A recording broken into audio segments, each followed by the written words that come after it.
Bienvenidos a la iglesia en el Valle del Río Grande.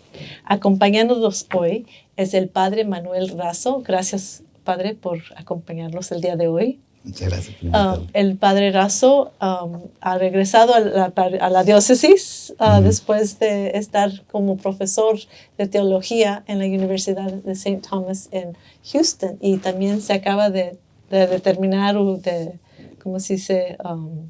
De graduar. De graduar con su doctorado en Sagrada Teología. Felicidades. Muchas felicidades. Gracias. Y ahora que regresa a la diócesis, también tiene una nueva parroquia. Así es, voy a estar el obispo me asignó a la parroquia de San Felipe de Jesús en Bronzeville.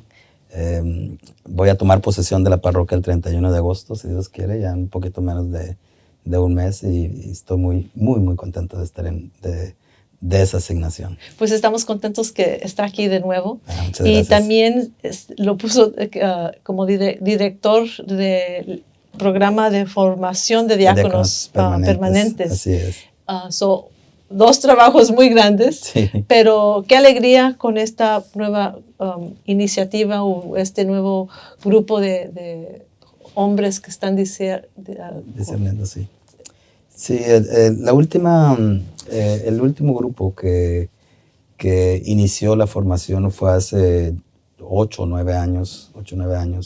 Se ordenaron hace 5 años, 5 años creo, 4 o 5 años. Y el obispo ha visto la necesidad aquí en la diócesis de nuestra iglesia de Bronzeville de, pues, el trabajo de más diáconos permanentes. ¿Qué es un diácono permanente? Pues bueno, un diácono permanente, o ¿cuál es la diferencia entre un diácono permanente y un diácono transitorio? Porque nosotros muchas veces cuando pensamos la palabra diácono, pues pensamos aquellos muchachos que están en el seminario, que se ordenan diáconos y que eventualmente se van a ordenar presbíteros o sacerdotes.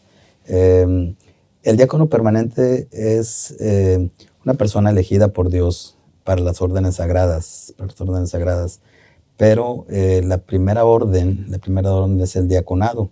Y ese diácono permanente, en la mayoría de los casos, es permanente, es decir, se queda permanentemente como diácono. No es un diaconado para avanzar al presbiterado, ¿verdad? O para avanzar al sacerdocio. El diácono no es un sacerdote, el diácono es un ministro. Sin embargo, participa de las órdenes sagradas. Es ordenado, recibe el sello sacramental de las sagradas órdenes, pero no es un sacerdote. Ahora bien, el diácono permanente es un hombre elegido entre la comunidad, pero es un hombre elegido para que sirva dentro de la comunidad secular. Es decir, no es como nosotros los consagrados, ¿verdad? Que pues no tenemos a lo mejor una esposa, no tenemos hijos, ¿verdad? Que estamos consagrados al servicio de Dios. Ellos no, ellos son diáconos que, aunque son ordenados y participan de las órdenes sagradas, viven en una vida en el mundo, ¿verdad? Viven con sus esposas, viven con sus hijos, viven con sus familias, tienen sus trabajos, ¿verdad? Y yo creo que es muy importante el rol del diácono o el trabajo del diácono para nuestra iglesia. ¿Por qué? Porque ellos conocen mucho mejor las realidades del mundo actual. ¿Por qué? Porque ellos son los que viven dentro de la comunidad. Ellos son los que viven dentro de la sociedad. Ellos no están separados de la sociedad. Ellos conocen los problemas que hay en el mundo, ¿verdad? ¿Por qué? Porque son personas que viven en el mundo. Y pues nosotros podemos rastrear los orígenes de los diáconos hasta los primeros, hasta la época apostólica. Vemos en el libro de los Hechos de los Apóstoles los primeros diáconos que fueron elegidos o ordenados. ¿Para qué fueron elegidos? Pues bueno, su principal servicio era el ayudar y el servir a las pobres y a las viudas, es decir, el principal servicio de ellos era el servicio de la caridad. de poco cuando fue evolucionando la función del diácono dentro de la iglesia, pues eran ayudantes de los obispos, ¿verdad? Y eventualmente pues fueron ayudantes también, ya que eran los ayudantes de los obispos y los ayudantes de los obispos eran los presbíteros o los sacerdotes, pues empezaron a ser ellos también ayudantes de los sacerdotes. Y es por eso que pues los diáconos tienen tres funciones principales o tres ministerios principales. El ministerio de la palabra, el ministerio de la liturgia y el ministerio sobre todo de la caridad. En el ministerio de la palabra, ¿qué es el ministerio de la palabra? El diácono es ministro de la palabra. Si ustedes han visto en las misas, ¿quién es el que proclama la palabra de Dios? Pues es el diácono. El diácono tiene la potestad o el poder, digamos, o la autoridad para proclamar la palabra de Dios, para explicar la palabra de Dios, para interpretar la palabra de Dios. Es por eso que es también muy importante, muy importante. Y en estos 5 años de formación nos vamos a enfatizar mucho en que el diácono aprenda la Sagrada Escritura, y sobre todo la interpretación católica de la Sagrada Escritura. La segunda función del diácono pues es la función o el ministerio de la liturgia. No sé si ustedes han visto en las parroquias, ¿verdad? Como el diácono ayuda en la misa, ¿verdad? Está ahí con el padre, el prepara el altar. Es decir, es el ministro de la liturgia, ¿verdad? No presidencial, podríamos decir, pero sí como ministro. Cuando hablamos nosotros, por ejemplo, de ministros en la iglesia, a veces pensamos en los ministros extraordinarios de la comunión, ¿verdad? Sí. Esos son ministros extraordinarios, ¿verdad? Un ministro ordinario de la comunión sería el sacerdote y sería el diácono, ¿verdad? Diácono su trabajo es ministerial. De hecho, la palabra diácono viene de la palabra diaconía, que significa servicio. El diácono está para servir. Y pues bueno, la tercera función del diácono, o el tercer ministerio del diácono, es bien importante, que es el ministerio de la caridad. Muchas veces nosotros cuando vemos a un diácono, pues solamente lo vemos, por ejemplo, proclamando la palabra de Dios, sí, explicando, dando temas, ayudando en la misa, en la liturgia.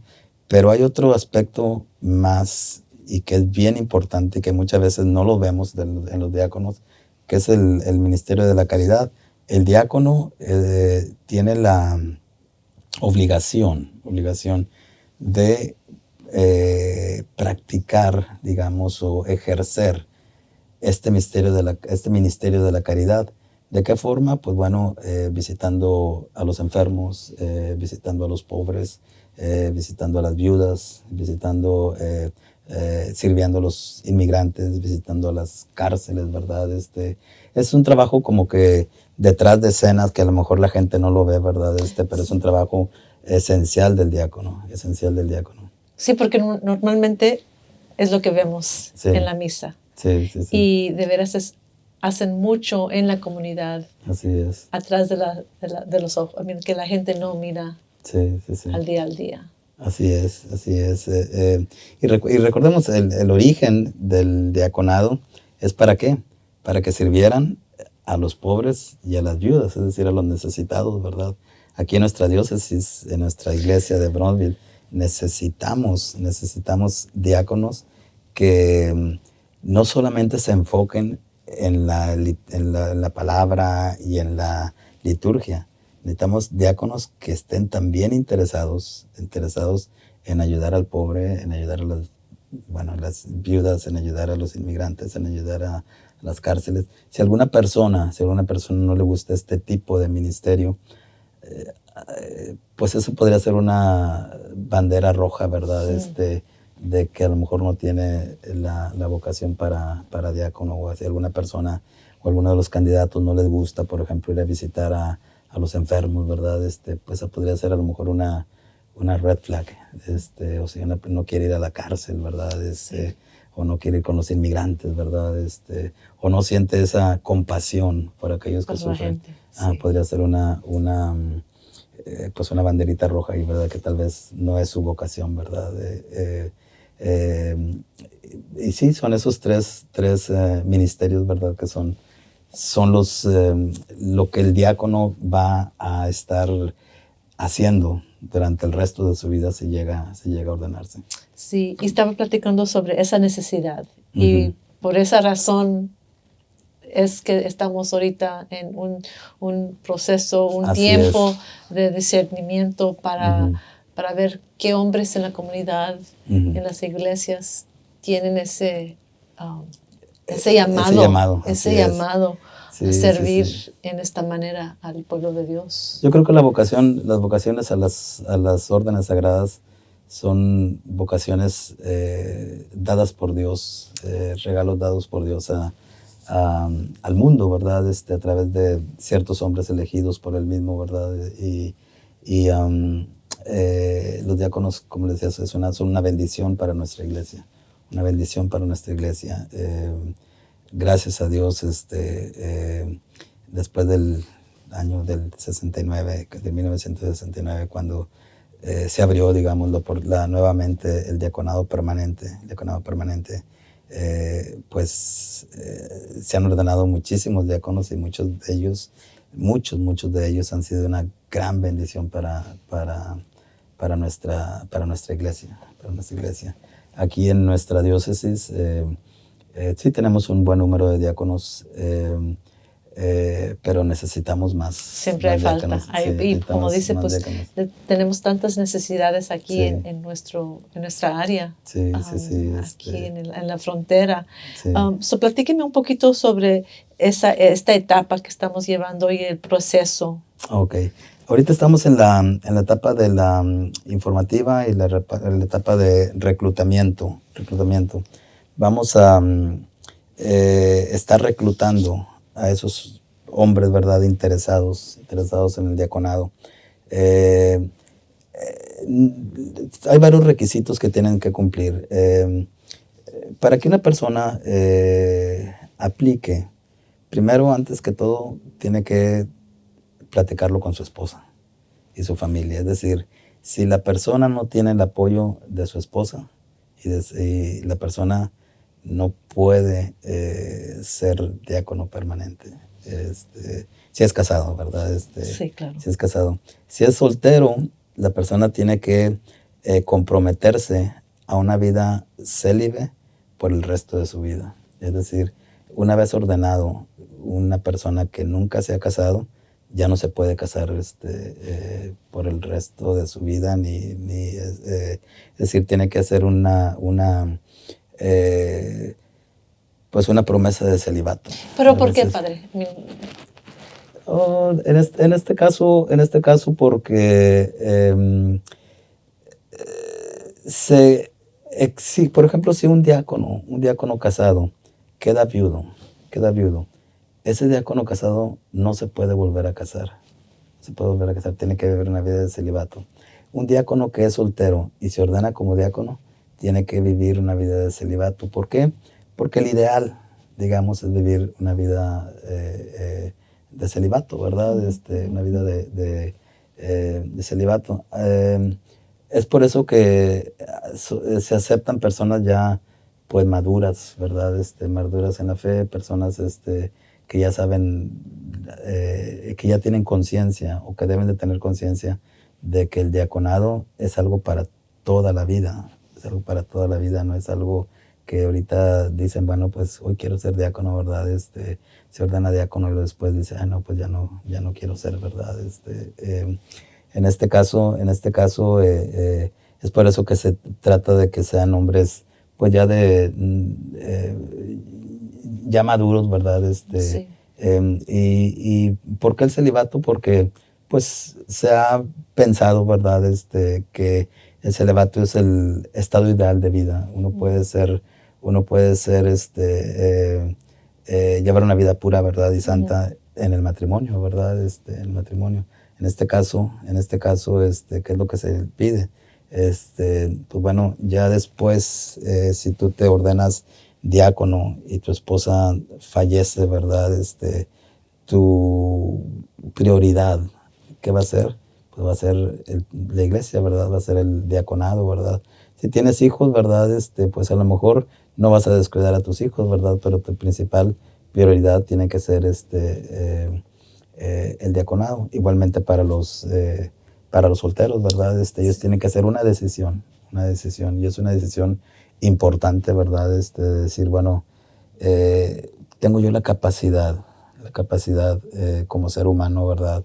De vivir una vida célibe por el resto de mi vida, ¿verdad? Y yo creo que una persona que realmente tiene el llamado de Dios, si esa persona pone de su parte y está abierto a la gracia de Dios para vivir una vida célibe, esa persona puede vivir una vida célibe, así como nosotros los sacerdotes, ¿verdad? Sí. Así es, y célibe en medio del mundo. Claro. Claro. Y usted hablando sobre los requisitos, porque la importancia de la familia y las esposas también van a tener que entrar a este proceso de verlas. Así es. Las esposas, cuando se casan, se casan en un matrimonio canónico, ¿verdad? O un matrimonio, lo que llamamos un matrimonio por la iglesia, se hace una unión indisoluble que no se puede quitar, ¿verdad? Hasta la muerte, ¿verdad? Entre el esposo y la esposa, ¿verdad? Una unión en la que se convierten ellos en una sola carne, ¿verdad? Una decisión tan importante como esta de ser un diácono, ¿verdad? De ser ordenado diácono, necesariamente tiene que involucrar también a la esposa. Es una decisión o es algo que te cambia la vida, que le cambia la vida al diácono para siempre. Y por lo tanto, si el diácono está unido o esta persona está unida a una persona, obviamente también le va a cambiar la vida pues a la esposa, ¿verdad? Y es por eso que la esposa tiene que estar completamente de acuerdo en que su esposo sea diácono, ¿verdad? Y es por eso que se les va a exigir a las esposas que participen. Yo creo que en el 95% de todas las actividades de formación de los diáconos, en las clases, en los retiros, en las conferencias, ¿verdad? Se les va a pedir a ellas que participen. Si una esposa no apoya a su esposo, ¿verdad? Pues podría ser así como que una señal de que a lo mejor pues a lo mejor se tiene que esperar, ¿verdad? O que a lo mejor el diaconado, no queremos que el diaconado sea causa de problemas en el matrimonio, sino que más bien sea causa de unidad en el matrimonio, que los dos trabajen juntos. Yo he visto diáconos que están asignados a una iglesia y a veces llego yo a celebrar la misa de la iglesia y está el diácono preparando y la esposa también ahí con él preparando y que el libro y que esto y lo otro, ¿verdad? Y yo digo, mira qué bonita, los dos, aunque él es el diácono, los dos participan de las actividades, ¿verdad? Sí. Se siente el apoyo, ¿verdad? Sí. De la esposa. Y ese es el ideal. Respecto a la edad, pues bueno, la edad mínima son 31 años. 31 años. ¿Por qué? Porque el derecho canónico nos pide que la edad mínima para ordenarse de un diácono permanente sean 35 años. Si nosotros le quitamos 5 años de formación, serían 30 años. Y así es que pusimos nosotros 31 años para para que no hubiera alguna situación al momento de la ordenación, de estar seguros que ya tienen todos 35, 36 años. Y de edad máxima, pues no tenemos una edad máxima. Antes, en algunas otras diócesis se dicen, bueno, pues la edad máxima 61 años, 60 años, ¿verdad? Nosotros decidimos quitar la edad máxima. ¿Por qué? Porque hay hombres que tienen más de 60 años, más de 61 años y que tienen la energía para trabajar y tienen la energía para llevar 5 años de formación y a lo mejor 10 años más o 15 años más o 20 años más de trabajo pastoral. Yo tuve un diácono que el diácono ya tenía 85 años y él todavía iba y celebraba. Él me decía, no, padre, los bautizos, un mes los hace usted y un mes los hago yo. Y eran bautizos, eran grupos grandes de bautizos de 25, 30 niños y él los hacía y iba a la misa y me ayudaba en 3 misas los domingos. Wow. Y ya grande y ya ahorita ya se retiró, pero sí, hay personas que tienen la energía y que tienen, y no vamos a discriminar a alguien que puede, no le vamos a decir que no cuando la persona puede. Así es que eso lo dejamos al sacerdote, ¿verdad? Claro. Que decida, bueno, o que diga, yo conozco a esta persona y esta persona puede con la formación y puede también a lo mejor servir 5 o 10 años más, ¿verdad? Después de la ordenación. Y así es que no tenemos límite máximo de edad. El límite mínimo tiene que ser 31 años, pero el límite máximo no. Que tengan la energía y Así el es, ánimo. y las ganas. Así y es. el llamado. Y el llamado. Así es. Y también tienen que colaborar con sus párrocos. Sí. Nosotros, todas vamos a recibir únicamente aplicaciones que vengan directamente del párroco. El párroco necesariamente tiene que recomendar a una persona para que sea, para poder poner la aplicación, ¿verdad? Y luego entrar al proceso de informativo, ¿verdad? Que va a durar hasta diciembre y asistir, ¿verdad? A las pláticas, asistir a los retiros que vamos a tener, pero tiene que ser siempre por medio del párroco. Si alguien está interesado en el diaconado, si alguien está interesado en ser diácono, o alguien siente el llamado al diaconado, nadie puede aplicar por sí solo. Siempre tiene que ir con el párroco a donde está trabajando, ¿verdad? Donde la parroquia en la que está sirviendo, y el párroco lo recomienda con nosotros. Todas las aplicaciones van a ser por medio del párroco. Pues muchas gracias por darnos esta información y también explicar el proceso y la importancia de este ministerio en la iglesia. ¿Algunos consejos para algunos hombres que están pensando o a ver si tienen ese llamado de Dios? Sí, algo que me han preguntado es sobre la situación migratoria.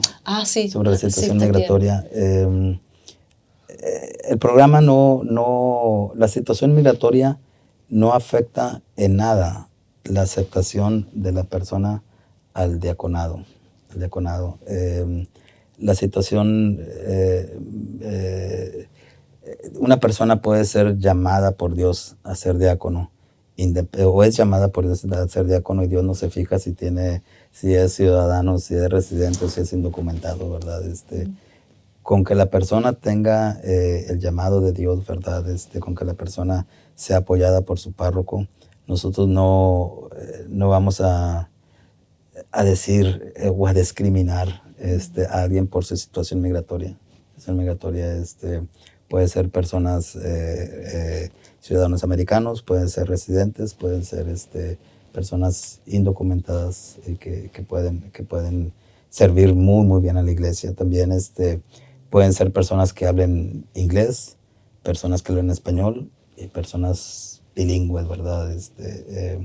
Vamos a tener clases en inglés, vamos a tener clases en español, vamos a dividir los 2 grupos y todas las clases que vamos a tener van a ser avaladas por la Universidad de Santo Tomás en Houston. Es decir, después de los 5 años, van a recibir ellos un diplomado en ciencias religiosas, un diplomado en pastoral, ¿verdad? Por la Universidad de Santo Tomás. No quiere decir esto que van a tener que ir hasta la universidad, hasta Houston, sino que tenemos, yo creo que maestros muy preparados aquí en nuestra diócesis, ¿verdad? Padres muy preparados que pueden dar clases y que esas clases sean aceptadas, sean avaladas por la Universidad de Santo Tomás. Algunas veces vamos a tener que tener clases en línea, ¿verdad? Claro. Con maestros de allá. Y vamos a tener programa en inglés y programa en español. Y sí, esa sería la... una de las preguntas que me hacían, bueno, una persona que no tiene documentos para vivir legalmente aquí en Estados Unidos, ¿puede enrolarse en la Universidad de Santo Tomás? Y sí puede, porque no hay ninguna ley, ni federal ni en el estado, que impida que una persona sin documentos pueda enrolarse en la universidad. Así es que todos están aceptados, ¿verdad? No aceptados, todos pueden aplicar, pueden aplicar y pues bueno, ¿qué les recomendaría yo? Pues que si sienten ustedes ese llamado, no lo duden, que no lo duden, hablen con su párroco, ¿verdad? Hablen con su párroco, ábranse a la gracia de Dios, ¿verdad? Muchas veces, ¿qué es lo que decimos? Ay, es que a mí me da miedo hablar en público, y ay, es que a mí me da miedo servir, y ay, es que todos, sentimos al momento de iniciar nuestra formación, ya sea al sacerdocio, ya sea sentimos nervios, sentimos miedo, sentimos que a lo mejor no somos dignos, ¿verdad? O que cuando el Señor llama, Él no le importa tus miedos, Él no le importa que seas digno, que no seas digno, no le importa lo que haya sido en tu vida, ¿verdad? Cuando el Señor llama, pues Él llama, ¿verdad? Y si uno escucha la voz de Dios y sigue la voz de Dios, el Señor puede hacer grandes cosas con esto. Yo he conocido grandes diáconos permanentes. Tengo grandes amigos que son diáconos. Tengo grandes amigos que son diáconos permanentes, que son grandes teólogos, escritores, ¿verdad? Y que uno está admirado, ¿verdad? Y que dice, pues este diácono, pues el Señor lo llamó, ¿verdad? A ser diácono permanente porque necesitaba el Señor los dones de este diácono, ¿verdad? Y así también, pues bueno, si sienten ustedes ese llamado, no lo duden, hablen con su párroco y si es algo, yo siempre he dicho, si esto es de Dios, no hay poder humano que lo pueda evitar, digamos. Dios siempre encuentra el camino, ¿verdad? Y si es un llamado de Dios, Dios va a poner todo para que lleguen a ser diáconos y para que si es de Dios, van a ser diáconos. Es lo que siempre he pensado. Exacto, qué bonito. Y es un consejo que nos toca a todos. El llamado de Dios en nuestra vida cotidiana. Sí, así es. Que si es de Dios, así es. Es una maravilla lo que se puede hacer. Sí. Un consejo muy aplicable a toda gente. Sí. Ahorita yo comentaba que estuve yo como profesor en la Universidad de Santo Tomás. Mi principal trabajo en Houston fue formador en el área humana en el seminario. Ahí aparte, pues era profesor en la Universidad de Santo Tomás a los alumnos que estaban estudiando para diáconos permanentes. Así es que conozco un poquito, ¿verdad? Los diáconos permanentes o la formación de diáconos permanentes o la formación académica de diáconos permanentes no va a ser una formación así como la que llevan en el catecismo, cosas así, sino va a ser ya un poquito más a nivel de colegio. Y sí, mi principal trabajo no era el de ser profesor sino era ser formador en el área humana de los seminaristas.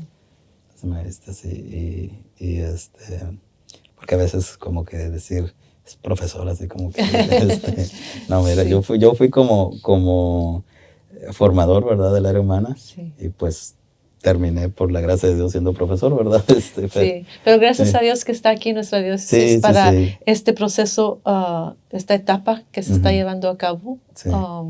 Esperamos que Dios nos guíe y que este proceso siga adelante. Sí, primero Dios y como decimos en las ordenaciones, Señor, tú que me iniciaste esa obra, que seas tú el que la lleve a término, ¿verdad? Y estoy seguro que este Señor está iniciando en muchos hombres esta obra, ¿verdad? Y que Él mismo la va a ser el que encargado de llevarla a cabo. Amén. Gracias. Gracias Muchas por gracias. acompañarnos y gracias a ustedes para estar con nosotros este día de hoy en el programa La Iglesia en el Valle del Río Grande.